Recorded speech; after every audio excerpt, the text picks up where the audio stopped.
And we are going to call your attention to the book of Luke.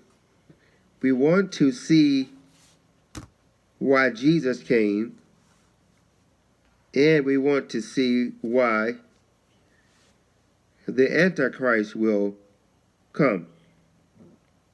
So in the book of Luke 19 and 10,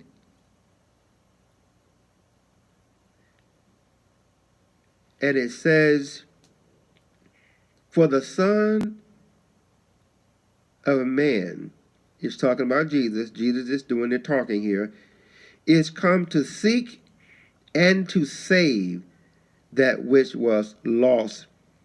That is why Jesus came, to save mankind, to save you and to save me, because we were naturally born into sin, born with a sin nature because of what Adam did, because of Adam disobeying God, and all of Adam's offspring, which we are contaminated, could not get out of this world without hope.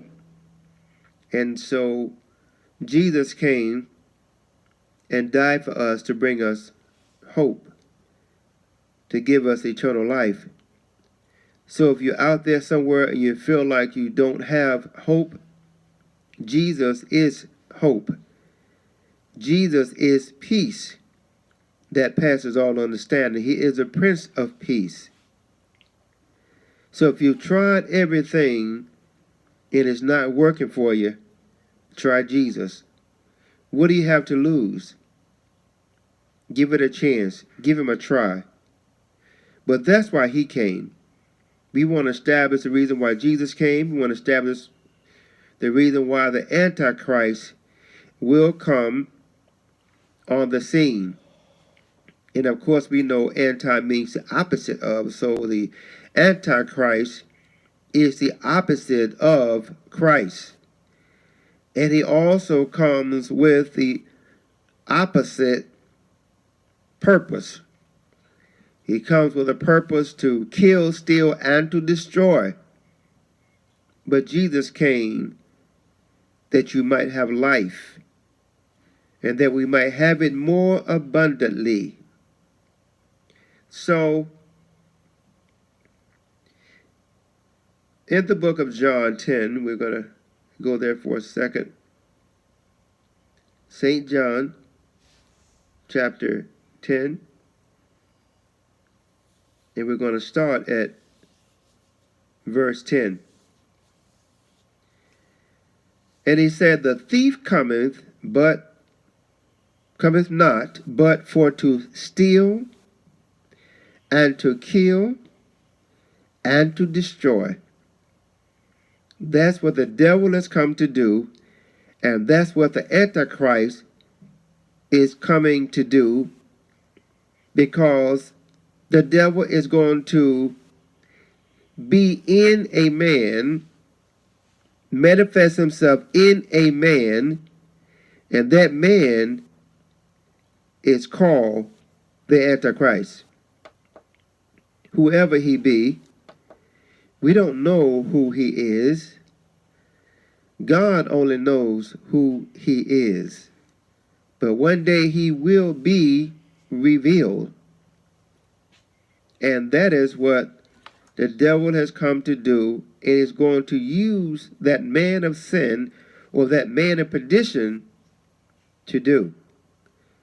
He said, I am come. This is why I came. He said, but I am come that they might have life, and that they might have it more abundantly. You can have abundant life. You can have eternal life. This life is not all there is. There is a life after this life. When you leave here and go into another dimension, your spirit will not die. It will live on.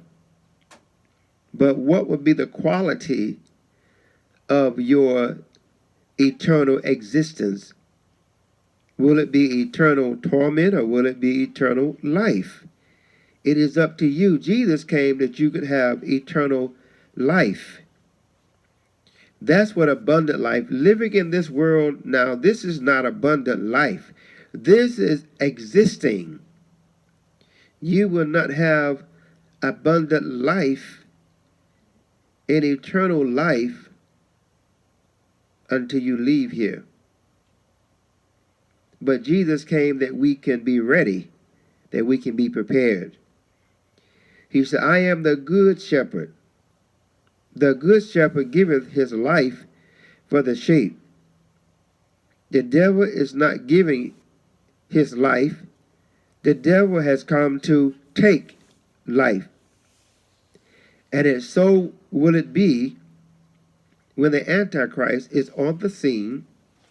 He will actually take life. He goes on to say,